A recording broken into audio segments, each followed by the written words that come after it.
Hello and welcome to another TLC World Coffee Break. The world today places a great deal of emphasis on courage. After love, it's the major preoccupation of the movies, for example. In fact, it's fair to say that courage is a universally admired quality. When I was reading the Bible the other day, I came across 1 Corinthians 16:13, which tells us this: stand firm in the faith, be courageous, be strong. And I was reminded that a great deal of emphasis is also placed on courage in the Bible. An example is the case of Joshua, one of God's heroes who, on assuming military leadership of the Israelites, is told directly by God himself to be strong and courageous on 3 successive occasions. Actually, estimates have it that the word courage is used 116 times in the Bible. Now, this all led me to think about worldly courage in comparison to Christian courage. There are certainly similarities. For example, the courage so admired in the worldly context is frequently associated with a military setting.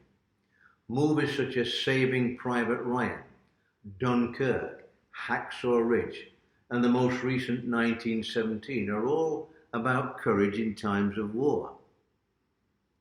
Now, similarly, in the Christian context, it's a common view that those who give their lives to Christ actually enlist in God's army with Jesus Christ as their commander-in-chief.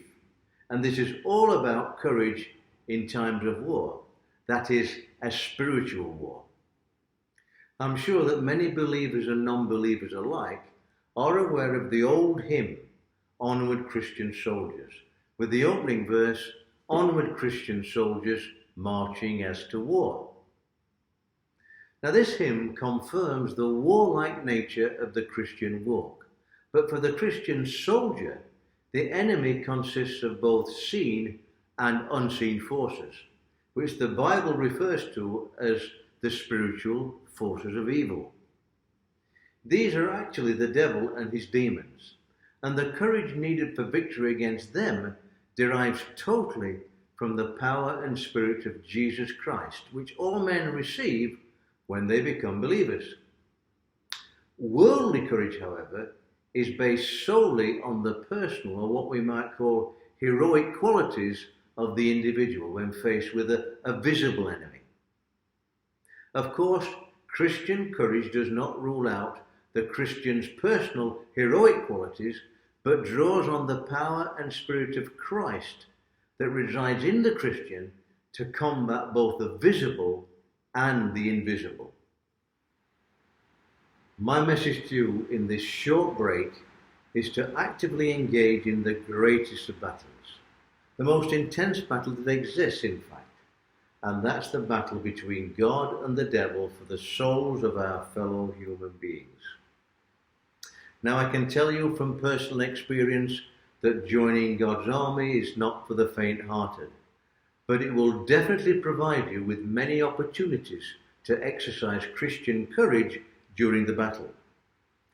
God designed you to be a hero for him.